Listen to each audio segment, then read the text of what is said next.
भारत में निर्वाचन आयोग निम्नलिखित में से कौन से कृत्य है? तो निर्वाचन आयोग का काम देखता हूँ कौन कौन होगा।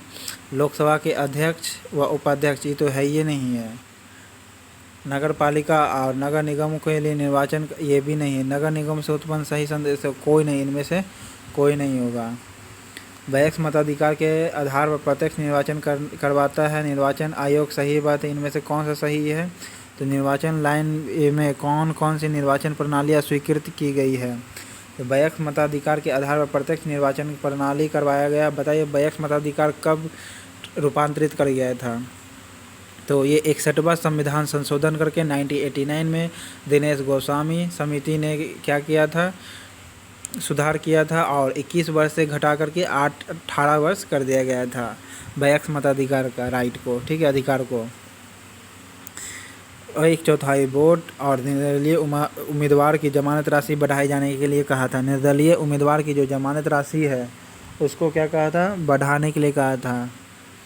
एकल संक्रमणीय मत के द्वारा अनुपातिक प्रतिनिधित्व की प्रणाली, सही बात है। एकल संक्रमणीय मत द्वारा, किसके द्वारा? एकल संक्रमणीय मतलब एक वोट पड़ता है, ठीक है। 1 vote is a transition of the proportional ratio, ठीक है। अनुपातिक प्रतिनिधित्व की प्रणाली के आधार पर किया जाता है। तो दूसरा भी सही, अनुपातिक प्रतिनिधित्व की सूची प्रणाली, सही बात है। अनुपातिक प्रतिनिधित्व की सूची प्रणाली भी जारी करता है। अप्रत्यक्ष निर्वाचन की संचयी मतदान प्रणाली, ये नहीं है। 1 2 3 सही होगा। विभिन्न निर्वाचन लाइनों में वयस्क मताधिकार के आधार पर प्रत्यक्ष निर्वाचन प्रणाली, एकल संक्रमणीय पद्धति द्वारा, एकल संक्रमणीय मत पद्धति द्वारा, अनुपातिक प्रतिनिधित्व प्रणाली, एकल संक्रमणीय मत पद्धति द्वारा, एकल संक्रमणीय मत के द्वारा अनुपातिक प्रतिनिधित्व प्रणाली को विकसित किया गया। निम्नलिखित में से कौन सा आयोग भारत के संविधान के एक अनुच्छेद के अंतर्गत सुस्पष्ट उपबंध के पालन में गठित हुआ है? विश्वविद्यालय है नहीं, निर्वाचन आयोग होगा। कौन सा आयोग संविधान की एक अनुच्छेद, संविधान के अनुच्छेद में है? तो निर्वाचन आयोग है, ठीक है। 324 में निर्वाचन आयोग का अनुच्छेद में वर्णन किया गया है, ओके। बाकी किसी का नहीं, सीबीसी के भी नहीं। संथानम समिति ने सीबीसी को गठित करने के लिए कहा था। संथानम समिति ने 25 जनवरी 1950 को निर्वाचन आयोग का गठन हुआ था। 324 से 329 के बीच निर्वाचन संबंधी प्रावधान है। संसद और राज्य विधानमंडलों स्वतंत्र एवं निष्पक्ष चुनाव कराने की शक्ति या स्वतंत्र इकाई निर्वाचन आयोग को दी गई है, सही बात है। निर्वाचन आयुक्त को पद से हटाने का अधिकार कार्यपालिका के पास, ये गलत है, बोले आर गलत है, ए सही है, ओके। निर्वाचन आयुक्त को हटाने का अधिकार मात्र राइट ये किसके पास है? ये राष्ट्रपति को है। निर्वाचन आयुक्त को बोला गया, निर्वाचन मुख्य चुनाव आयुक्त को नहीं बोला गया है। संसद व राज्य विधानमंडलों में स्वतंत्र और निष्पक्ष चुनाव कराने की जिम्मेदारी निर्वाचन आयोग को है। उच्च न्यायालय और उच्चतम न्यायालय न्यायाधीश और मुख्य चुनाव आयुक्त, नियंत्रक, महालेखा परीक्षक दुर्व्यवहार या पद के दुरुपयोग का आरोप सिद्ध होने पर ही और क्षमता के आधार पर संसद द्वारा अपनाए गए प्रस्ताव के माध्यम से ही हटाया जा सकता है। कौन सा काम निर्वाचन आयोग का नहीं है? चिन्हों का बंटवारा है, निर्वाचन तारीख तय करना है, चुनाव की निष्पक्षता बनाए रखना है, चुनाव के लिए उम्मीदवारों का चयन ये पॉलिटिकल पार्टी करता है, ठीक है। चुनाव आयोग संवैधानिक संस्था है। 324 में इसका वर्णन है। 324 से 329 में जिम्मेदारी निर्वाचन आयोग की है, जैसे नियंत्रण, डायरेक्शन करना, कंट्रोल करना और संचालन करना। निर्वाचन तारीखें तय करना, चुनाव की निष्पक्षता बनाए रखना, निर्वाचन के समय दलों और उम्मीदवारों के लिए आचार संहिता निर्मित करना आदि निर्वाचन आयोग का कार्य है। चुनाव के लिए उम्मीदवार का चयन करना पॉलिटिकल पार्टी का हाथ रहता है। मुख्य निर्वाचन आयुक्त की नियुक्ति तथा उसके पदच्युत करने का अधिकार किसे होता है? केवल सांसद को है या राष्ट्रपति को?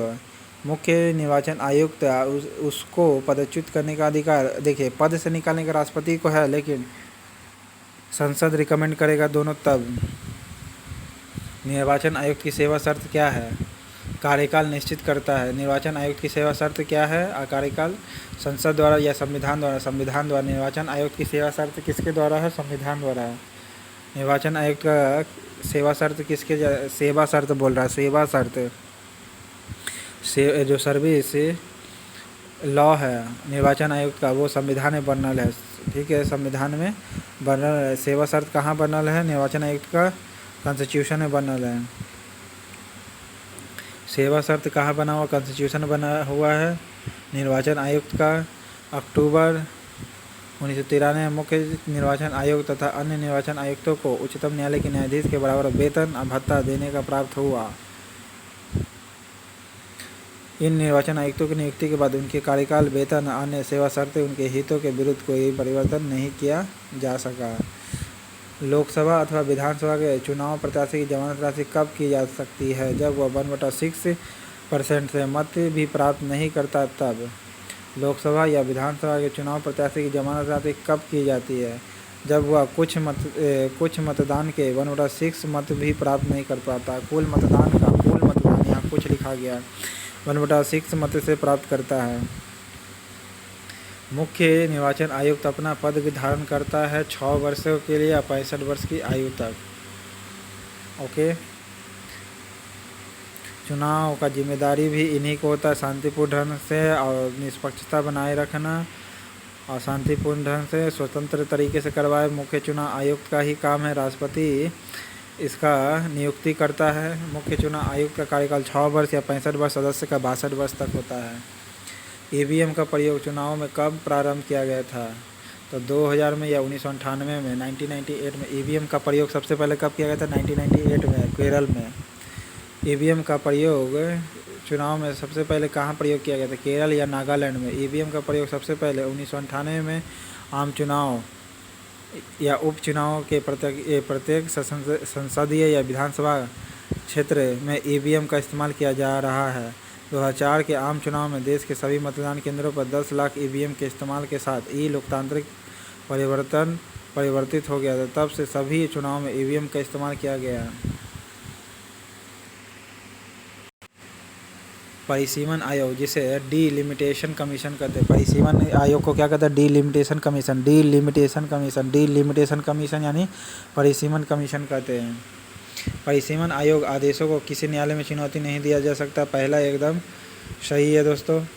परिसीमन आयोग के आदेश जब लोकसभा अथवा राज्य विधानसभा के सम्मुख रखे जाते हैं तब उन आदेशों में कोई संशोधन नहीं किया जा सकता है। सही है दोस्तों, तो 1 और 2 दोनों सही होगा। ओके, डीलिमिटेशन कमीशन आदेशों को किसी न्यायालय में चुनौती नहीं दी जा सकती है। परिसीमन कमीशन जो होता है ये राष्ट्रपति करता है। ओके, आदेशों को किसी न्यायालय में चुनौती नहीं दी जा सकती है, न ही किसी संसद या विधानसभा में इसको चुनौती दी जा सकती है और न ही संशोधन किया जा सकता है।